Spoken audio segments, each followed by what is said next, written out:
Bismillahirrahmanirrahim. Assalamualaikum warahmatullahi ta'ala wabarakatuh. Alhamdulillahi rabbil alamin. Wassallallahu ala sayyidina Muhammadin wa ala alihi wa sahbihi wasallam. Amma ba'du. Apa kabar semuanya? Mudah-mudahan ada di dalam lindungan Allah subhanahu wa ta'ala, bisa mengerjakan kewajiban-kewajibannya, baik kewajiban dunia maupun kewajiban akhirat. Yang bekerja mudah-mudahan lancar di dalam semua pekerjaannya, dimudahkan urusannya oleh Allah Subhanahu wa taala. Yang berbisnis, mudah-mudahan berkah bisnisnya, diberikan keuntungan yang baik di dunia dan di akhirat. Bagi yang tidak bekerja dan tidak berbisnis tapi masih hidup, alhamdulillah, berarti itu adalah rezeki yang tidak disangka-sangka. Dan kalau tidak ada yang marahin, ya itu biarkan saja di situlah, karena itu adalah himmatul aliyah, ya itu adalah cita-citanya para wali sebetulnya, nggak punya kerjaan tapi bisa makan. Bersyukur kepada Allah Subhanahu wa taala. Baik, itu mudah-mudahan kita semua dari kita itu, baik yang suka terhadap channel ini ataupun yang tidak suka, mudah-mudahan ada di dalam lindungan Allah Subhanahu wa taala. Amin. Nah, sekarang kita bahas lagi ya permasalahan apalagi ya kita bahas ya, ijazah Jokowi lah. Karena perkembangannya, dinamikanya itu sangat cepat sekali, apalagi di minggu ini ya. Pak Yusuf Kalla tiba-tiba mengutus kuasa hukumnya, kemudian besoknya langsung Pak Yusuf Kalla turun langsung ke Bareskrim, kemudian para termul itu langsung tiarap, tidak membahas lagi mengenai Bohir, entah semua atau sebagian ya, cuman saya lihat banyak itu. Dan ya sekarang bagian yang kata Roy Suryo cebokers, bagian bersih-bersihnya nih, bagian apa, menyelesaikan permasalahan yang tadinya mungkin tidak diduga timbul. Siapa di antaranya yang kita bicarakan di sini? Yaitu Farhad Abbas. Ya, siapa lagi? Ini orang yang kemarin saya komentari berhak untuk dicambuk ya, karena memang sudah menyebarkan hoax yang bertalian dengan zina. Itu keji sekali, buruk sekali. Nah, sekarang kita akan lihat siapa Farhad Abbas ini dengan Mosato. Sebetulnya Mosatonya sendiri ada wawancaranya 15 menit ya. Cuman saya tidak melihat banyak orang tertarik. Nah, makanya kita bahas yang Farhad Abbasnya inilah. Di antaranya mengklarifikasi bahwa Rismon tidak pernah mengatakan di belakangnya itu ada Yusuf Kalla. Ini menarik. Akan kita saksikan. Ya, saya sudah ketemu Rismon minggu lalu. Di situ saya tanya, itu nggak ada yang mendanai 50 miliar itu nggak ada. Sebentar, kenapa Rismonnya nggak ngomong langsung? Kemarin katanya di kolom komentar ada Rismon itu sudah ngomong langsung bahwa dia tidak mengatakan Yusuf Kalla. Tapi sampai saat ini saya belum menemukan videonya. Ya, yang punya mohon tuliskan di kolom komentar. Ya, jadi hanya ada yang disampaikan itu, ada siapa yang memerintahkan dengan inisial AS. Nah, kemudian ketika saya mewawancarai Rismon itu tidak ada menyebut nama Yusuf Kalla, mantan wakil presiden.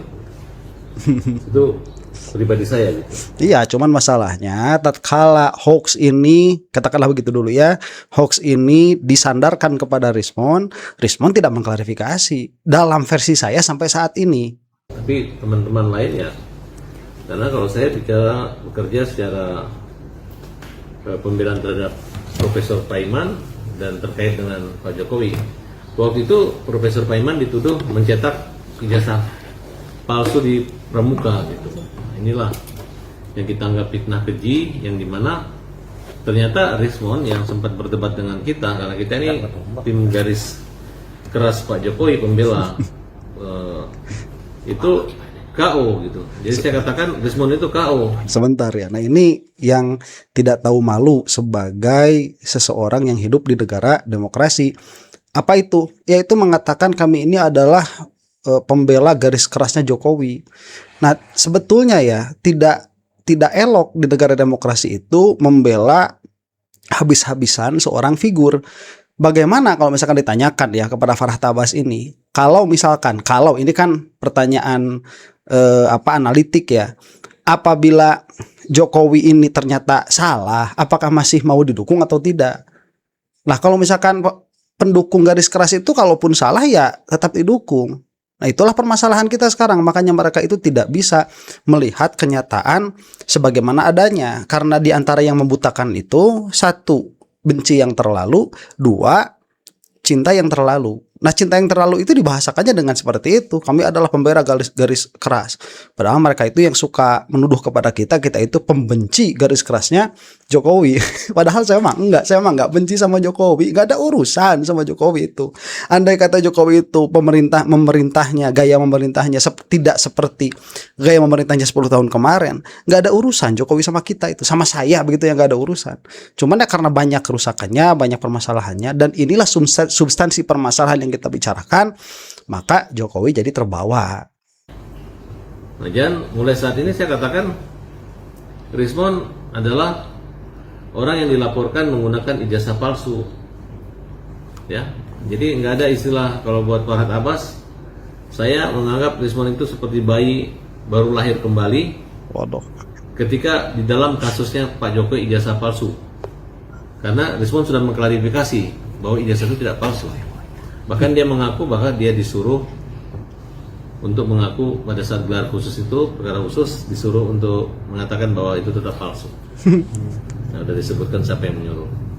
Sebentar, nah ini yang menjadi perbedaan. Kenapa para termul itu tidak bisa berpikir sehat? Rismon itu tidak membawa kabar. Rismon itu membawa analisa. Kalau dia membawa kabar, bisa dengan mudah diklarifikasi. Dalam pengertian kembali dari perkataannya begitu. Saya melihat singa, misalkan. Kita percaya, oh iya kamu melihat singa. Besok lusa dia ngomong, saya bohong deng kemarin, saya nggak ngelihat singa kemarin nih, saya lihat itu kucing. Ya udah kita tinggal balik percaya sama apa yang diomongin begitu.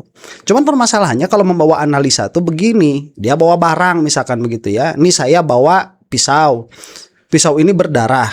Nah, saya temukan ini di depan mayat ini. Mayatnya ada, pisaunya ada berdarah. Kemudian dia katakan, saya kira di sini ada pembunuh. Misalkan dikatakan seperti itu. Ya kita percaya begitu. Oke, berarti ada pembunuh di situ. Kenapa tidak itu misalkan bunuh diri dan lain sebagainya. Terus kemudian dia itu mengelaborasi analisanya begitu ya. Kalau ini bunuh diri, posisi pisaunya tidak akan di sini dan lain sebagainya dan lain sebagainya. Kemudian kita percaya kepada orang itu bukan atas kabar yang dia bawakan, tetapi atas analisa fakta-fakta yang ada. Tiba-tiba lusa dia itu berbalik pembicaraan. Oh, di sini tidak ada pembunuh ternyata ini adalah kecelakaan. Begitu. Kita tidak akan bisa langsung menerima seperti itu saja, tidak bisa. Kita harus menanya kalau terus analisa kamu kemarin yang mengatakan posisi pisaunya begini dan begitu, posisi mayatnya begini dan begitu, bagaimana? Itu kan harus dijawab. Nah jadi ini bukan masalah percaya kepada Rismon dan percaya kepada Roy Suryo, bukan. Roy Suryo, Rismon, Dr. Tifa, ini orang-orang yang membawa analisa atas fakta yang ada. Bekas Mujo misalkan berkata begini dan begitu, Jokowi misalkan ijazahnya diuploadnya itu begini dan begitu. Kemudian dari situ mengeluarkan kesimpulan ijazah Jokowi itu palsu. Ya sudah, itu masuk akal, make sense. Makanya tatkala Rismon itu balik balik sikap begitu, balik arah, kita heran. Nah, terus yang kamu omongin kemarin itu apa? Itu. Jadi tidak mudah apabila kamu itu mau menarik perkataan yang didasarkan oleh analisa, karena sejatinya kita itu bukan percaya sama kamu. Kita itu bukan percaya sama Rismon, kita bukan percaya kepada Roy Suryo, kita bukan percaya kepada Dr. Tifa, tetapi kita melihat bahwa analisa-analisa yang mereka bawakan itu make sense. Itu. Di situ dia mulai menyadarkan, ya apa? Lebih bagus daripada jadi mantan penjahat daripada mantan orang baik ya, kira-kira gitu.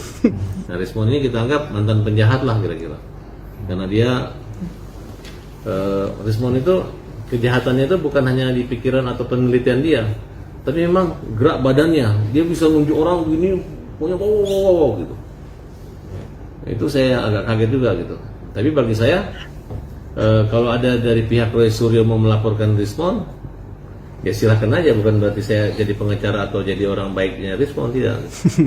Nah, kepada tim Pak Sebentar. Jokowi. Ya tapi setelah pindah kepada Jokowi nggak ada tuh Rismon tunjuk-tunjuknya, nggak ada. Malah ngomongnya itu jadi belepotan. Ya kasihan ya kalau kita melihatnya itu. Saya melihatnya kasihan. Anda ya mungkin yang terlalu kesel nggak kasihan, ya terserah begitu. Kalau saya mah kasihan melihatnya. Kasihan. Juga ya kita mulai saat ini biasa-biasa aja sama Rismon. Jangan menawarkan diri jadi juru bicaranya Rismon, jangan juga sedikit-sedikit podcast atau mau berbicara mendampingi Rismon, nanti agak aneh kelihatannya gitu. Jadi kalau kita tampil garang melawan mereka, ini perjalanan masih panjang, belum selesai. Masih ada 2 orang lagi yang kita anggap parah dalam penghinaan-penghinaan itu Roy Suryo dan Dr. Tipa ya. Ya, maunya Termul ini masih lama. Kalau saya sih pengennya cepat-cepat selesai, dan Pak Yusuf Kalla itu menargetkan 1 bulan ini selesai. Tapi saya agak apatis ya terhadap golnya Pak Yusuf Kalla ini. Ini 2 kekuatan yang sudah mulai menampakkan taring. Jadi bahkan perjuangan mereka menghina Pak Jokowi itu bukan hanya pengacara membela, pengacaranya juga ikut-ikutan menghina. Coba, pengacara yang profesional memiliki posisi mulia bermartabat ikut menghina, ikut ngamuk juga. Kemudian ditanya, kamu menghina? Saya udah punya kuasa. Ini kelewatan gitu. Itu bukan menghina, itu adalah berbicara dengan nada keras atau berbicara dengan pilihan diksi yang lebih frontal. Dan itu tidak melawan hukum kok. Pemilihan diksi itu. Menghina itu apa ya? Mengatakan sesuatu yang tidak pada senyatanya. Kalau saya katakan misalkan begitu ya, Farhad Abbas ini bodoh, tidak memahami agama, itu kenyataannya. Mau apa? Mau dibilang apa? Bisa dibuktikan, bisa dibuktikan. Ya, itu bukan menghina, itu menampakkan kenyataan. Dan tatkala kenyataan itu ditampakkan, banyak orang yang sakit hati, yang tidak terima. Jadi harus dilihat ya. Sehingga ketika saya mendapatkan satu anugerah lah saya katakan, nah, dengan minta maafnya si Rismon, ya, terutama Egy Sujana juga aneh juga, sudah minta maaf, sudah datang ke Solo baik-baik, tapi malah ngakunya nggak minta maaf gitu. Padahal udah salam-salaman, cium-ciuman, udah baca doa. Ya, itu Egy Sujana terlalu banyak bohongnya dia. Ya, emang masih ada ya yang tertunggak atau berharap besar tapi dapat kecil tapi tidak nyata. Sehingga ngambek-ngambek ya. Saya minta Egy Sujana udah stop lah. Kamu sudah minta maaf sama Pak Jokowi, sudah baca doa ya, dan sudah ngaku sakit, langsung sembuh ya, langsung nyupir di Malaysia. Jadi nggak perlu lagi menggunakan cara-cara seperti itu. Baik, nah untuk urusan Egy Sujana jangankan buat kita, ternyata buat Farhad Abbas saja aneh. Lah kok datang ke Jokowi bilangnya nggak minta maaf, ngemis-ngemis minta restoratif justice bilangnya nggak minta maaf, kemudian setelah datang ke Malaysia tiba-tiba sehat bilang kok nggak minta maaf, saya ini tidak meminta maaf. Ya minimalnya gesturnya mengatakan minta maaf, apalagi kalau tadi dikatakan sudah peluk-pelukan begitu ya, cium-ciuman, terus apa namanya itu ketemu doa ya, berdoa bersama begitu, apalagi sampai ke sana perkataannya Farhad Abbas ini sebagai apa, melaporkan Egy Sujana. Aneh memang. Bang, tapi melihat langkah Pak JK melaporkan Rismon dan juga Bang Irjen ini adalah sahabat saya, tapi makanya saya hari ini kebetulan ada di tempat kita, tetap kita masuk sebagai tim advokasi gitu. Nah, tapi nanti biar Bang Izan sendiri yang menjelaskan, meluruskan gitu, bagaimana tanggapan dia, apa dasar dia bisa berkomentar gitu. Karena Bang Irjan ini kalau saya lihat adalah orang yang sangat mencintai Pak Jokowi. Tuh. Orang yang mencintai pemimpin-pemimpin besar negara ini. Seandainya pun Pak Yusuf Kalla di pada posisi dihina orang, pasti dia akan membela. Tidak hanya sebatas Pak Jokowi. Ketika enggak, dia yang menghina Yusuf Kalla kok. Atas perkataan Yusuf Kalla ya. Kalau saya sih tidak mengatakan itu menghina, tidak. Makanya saya ulangi ini berkali-kali. Seharusnya Jokowi itu tidak mengkriminalisasi Roy Suryo, dan tatkala Jokowi mengkriminalisasi Roy Suryo, seharusnya oleh para termul dalam masalah itu saja Jokowi jangan didukung. Karena pada akhirnya buruk wajah demokrasi kita sekarang ini, saling melapor-melapor. Nah, polisi itu ya apa, kalau misalkan ya kepolisian itu dia ada di tengah-tengah, kan kasihan, ditarik sana ditarik sini. Apalagi kriminalitas di Jakarta itu sangat besar sekali. Itu kalau kita atas kira-kira kepolisinya lurus. Apalagi ini polisinya nggak lurus. Kelihatan banget di depan mata kita berpihak kepada siapa kepolisian itu. Jadi beginilah orang-orang yang fanatik terhadap satu sosok, satu figur ya. Mereka itu mau sampai atau tega mereka itu sampai mengorbankan sebuah institusi. Gara-gara permasalahan ijazah Jokowi, masyarakat jadi tidak percaya kepada para polisi. Mending kalau cuman hanya tidak percaya, ini bisa muncul antipati, bisa muncul kebencian terhadap aparat penegak hukum. Ini jelek ya, buruk sekali. ada yang katakan geng Bugis, geng Makassar, bukan geng Bugis, geng Makassar, geng Sulawesi. Ya itu memang ada beberapa orang yang dengan terang-terangan seperti itu gitu. Tidak bisa mengidentifikasi dengan itu adalah di bawahnya Pak Yusuf Kalla. Karena Pak Yusuf Kalla kan adalah seorang negarawan. Nah jadi Kalau memang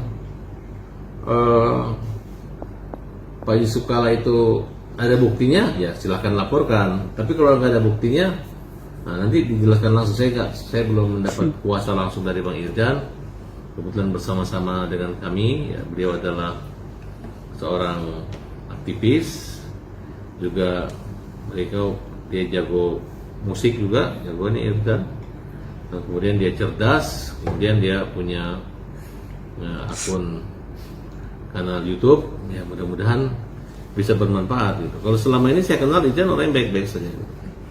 Ya, karena profesi misal jurnalis, saya rasa bisa diluruskan gitu. Baik, sebentar ini saya agak aneh dengan bahasa tadi, agak awal sedikit ya di dalam sesi yang ini. Mengatakan ada geng-geng ya, geng Makassar, apa geng Batak, mungkin geng Sumatera begitu. Ini dari mana munculnya istilah-istilah itu? Kok saya baru dengar ini dari Farhat Abbas, yang mana Farhat Abbas itu termul, yang mana termul itu sangat suka sekali mereka itu mengklaster-klaster orang untuk apa namanya, menjadikan seperti semacam ada fanatisme yang ini terhadap bangsa. Dan kita juga sering kan mendengar, ya kalau yang suka nonton siapa Ijan Mosato ini ya, kalau saya sih termasuk agak lumayan sering buat melihat apa yang terjadi di di kubu para termul. Itu saya sering sekali mendengar orang timur begitu ya, bawa-bawa orang timur. Aduh, merusak ini merusak kebersatuan Republik Indonesia. Makanya saya katakan, sekali lagi saya katakan, Jokowi ini berbahaya, bukan hanya bagi demokrasi sebagaimana saya katakan tadi, tetapi juga terhadap persatuan dan kemajemukan Indonesia. Ini berbahaya karena para termulnya seperti ini diantaranya. Yusuf Kala memberi somasi kepada mereka, menegur gitu, bukan langsung melaporkan apakah benar data itu. Sebenarnya kalau ada yang siapa dulu yang mengunggah kemudian mereka mengkomen, itu nggak bisa dipidana juga gitu. Nah, tapi saya rasa ini bisa diselesaikan dengan cara-cara kekeluargaan lah. Bahkan saya kalau Nah itu betul, makanya Jokowi dari awal harus dihalangi tatkala yang bersangkutan ini melaporkan Roy Suryo dan kawan-kawan. Konsistenlah di situ, ya jangan tatkala Jokowi melaporkan mengatakan, tangkap Roy Suryo dan lain sebagainya. Tatkala JK yang melaporkan kemudian berkata, ini sepertinya sebetulnya tidak bisa dipidanakan. Lah ya apa? Masalahnya sama.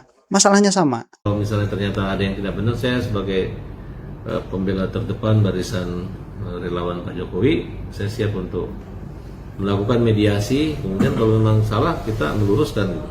Tapi yang jelas yang namanya saya Dido apa semua itu memang mereka terang-terangan gitu, ya, melawan kebijakan-kebijakan baik Pak Jokowi, masih dendam. Dan mereka ini berjuang bukan hanya sebagai pembela mantan presiden, tapi itu ayahnya wakil presiden sana.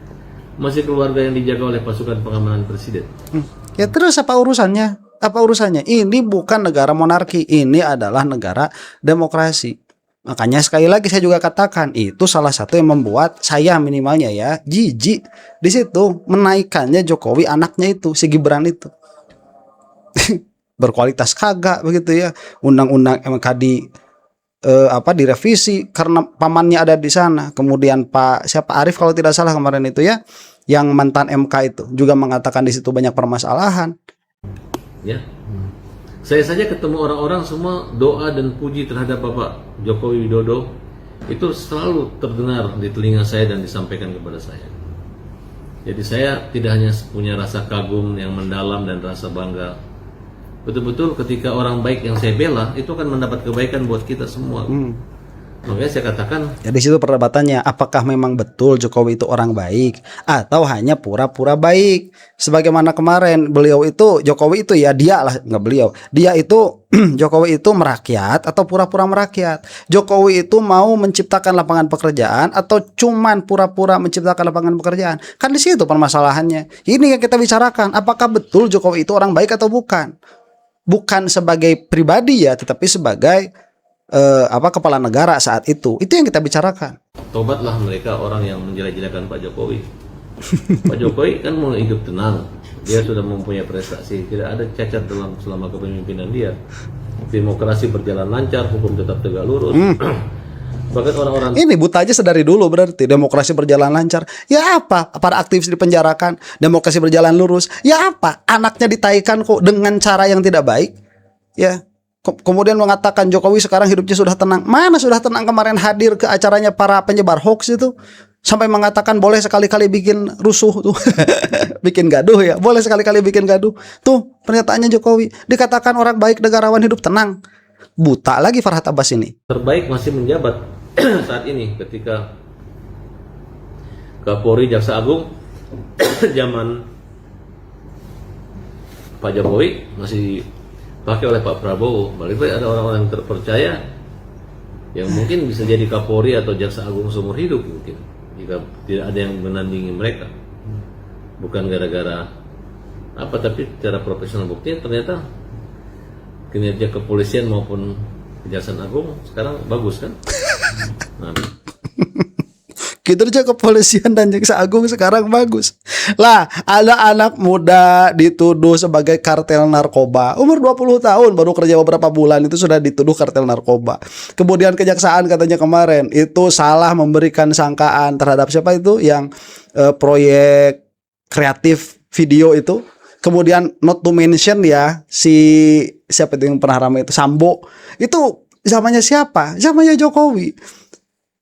Aduh, susah kita mau bicara sama orang seperti ini. Kenyataannya itu hitam, disebut sama mulutnya itu putih, dan itu dibicarakan dengan wajah yang datar tanpa dosa. Saya mah lucu saja begitu. Makanya jangan pilih-pilih diksi baik begitu ya, lancar, ini bekerja secara demokratis. Jangan berbicara dengan hal itu. Bawa data, pakai data. Di mana indeksnya itu? Nggak ada isinya omongan Farhad Abbas ini dalam hal yang ini. berarti berkesinambungan pembangunan bidang hukum, penegakan hukum di Indonesia. Bang, tadi kan abang sebagai praktisi hukum nih bang, melihat laporan Pak JK terhadap Bang Rismon dan Mani, terlalu prematur gak sih bang? Bukan masalah prematur. Menurut Rismon itu keterangan dari AI kan. Nah, berarti kan makanya harusnya Pak Yusuf Kalla bersama pengacaranya. Ya kalau saya saat itu saya ditunjuk jadi pengacara Pak Yusuf Kalla, saya akan mensomasi dulu. Sebentar ya, itu saya setuju lah ya dengan Farhad Abbas. Saya harus setuju dengan perkataan yang tadi. Harusnya mensomasi dulu begitu, harusnya. Dan seharusnya Jokowi tidak mengkriminalisasi siapa itu Roy Suryo dan kawan-kawan. Itu saya setuju. Tapi kan ini permasalahannya sudah bukan permasalahan murni hukum, Bang. Ini sudah permasalahan politik. Ya, yang sepertinya Pak Yusuf Kalla itu udah mulai gemes sama Jokowi itu. Makanya ini membuat para termul agak tiarap sedikit lah. Bagus lah. Pada prinsipnya kan kita mengapresiasi ya, menghargai aja bahwa setiap orang punya hak hukum untuk melaporkan kalau diduga ada unsur pidana ataupun ada hal-hal yang dalam hal mungkin mereka merasa tersinggung atau mendiskreditkan mereka. Terus sah-sah saja untuk siapa saja mau melaporkan. Tapi terkait pelaporan kemarin ada beberapa hal yang sudah melalui kanal saya mengoreksi PH-nya Pak Jeksa. Sebentar, ini harus dikoreksi juga permasalahan ini. Setiap orang yang tersinggung itu berhak untuk melaporkan. Kita juga sama memiliki memiliki landasan bahwa semua orang yang memiliki memiliki inspirasi untuk berkata apapun, dia pun punya hak untuk berkata apapun. Nah, makanya di sini jangan saling bertabrakan antara undang-undang yang menjamin kebebasan berbicara dengan undang-undang yang mengkriminalisasi orang-orang yang berbicara. Ini permasalahan di sini. Makanya kemarin undang-undangnya itu sampai diuji materi kalau tidak salah oleh Roy Suryo dan kawan-kawan ke Mahkamah Konstitusi. Jadi di mana sebetulnya ini landasan hak yang paling utamanya ini? Apakah di dalam bebas berbicara atau di dalam bebas mempidanakan? Nah, ini harus jelas dulu, karena kalau misalkan bebas di dalam memidanakan berarti kebebasan berbicara itu akan tersandra. Kalau memang misalkan kebebasan berbicara ini yang menjadi landasan, maka tidak setiap orang itu laporannya kepada kepolisian harus diterima. Nah, ini harus jelas duduk permasalahannya, negara kita ini negara apa. Makanya permasalahan seperti ini ya mempidanakan orang yang berbicara itu tidak akan pernah didapatkan di negara-negara yang memang demokrasinya sudah maju. Kalau sudah main fisik baru di situ ada pidananya. Selama ngomong itu say what you wanna say lah begitu ya. Kamu ngomong apa? Omongkan. Kan di situ awalnya. Jadi jangan punya pikiran kayak si Irjan Musato ini karena hanya ingin membenarkan Jokowi yang melaporkan, Roy Suryo mengatakan semua orang yang tersinggung itu berhak untuk melaporkan. Enggak, itu harus jelas dulu. Kita ini mau jadi negara apa begitu. Ini prinsip demokrasi demikian adanya. Makanya kayak saya katakan sekali lagi, di dalam negara yang demokratis tidak akan kita itu mendapatkan permasalahan-permasalahan seperti ini. Orang ngomong, melakukan analisa, kemudian dipidanakan. Oh, itu sudah mencederai prinsip kita itu diberikan kebebasan untuk berbicara. Pak JK ya, ada beberapa hal yang kurang, ada beberapa hal yang dalam hal ini bagi saya mungkin bisa menjadi satu kajian gitu bersama, bahwa bukan suatu pernyataan afirmatif saya yang menuduh ya bahwa Pak JK melakukan makar ya. Tapi enggak, itu afirmatif, itu di dalam judulnya minimalnya pakai koma kemudian makar. Kabar tadi dari Bareskrim bahwa Pak JK hanya melaporkan saudara Rismon ya, tidak disebutkan nama-nama kami. Jadi kita juga belum tahu karena memang laporan pada tanggal 6 April itu apakah terpisah dengan pelaporan Pak JK hari ini, yang kita belum tahu. Tetapi enggak, tadi disebutkan jelas kemarin oleh kuasa hukumnya ya, channel YouTube bernama Irjan Musato, itu bernama Musato TV, itu disebutkan, pura-pura nggak dengar. Kita tetap menanggapi dalam konteks bahwa supaya untuk meluruskan informasi yang kami para konten kreator, Bang Budius, Pak Mardiansyah Semar, Ketua Rampen Nusantara, dan termasuk saya juga ya. Ada juga disebutkan teman-teman YouTuber Nusantara ya, tapi belum ada klarifikasi dan resmi dari mereka karena ini menyangkut komunitas YouTuber Nusantara. Tapi saya secara personal ingin menanggapi bahwa ada kekeliruan dalam pelaporan yang dilakukan oleh pihaknya Pak JK, yaitu Pak Abdul Haji ya kalau nggak salah ya, bahwa pelaporan itu seolah-olah sayalah orang pertama yang memprovokasi makar ya, dalam hal ada kalimat yang bagi mereka itu sangat tendensi, tapi sebenarnya yang dilaporkan itu thumbnail atau judul gitu. Sementara di judul itu sangat jelas bahwa saya memberikan satu kalimat indikasi, yaitu kata terancam dipidana diseret provokasi chaos. Nggak, itu ada ikhbarnya, ada pemberian informasinya, itu ada. Kalaupun mau begitu, itu salah menempatkan tanda tanya. Sudah saya bahas kemarin ya. Pertanyaannya, apakah ini menuju kepada makar?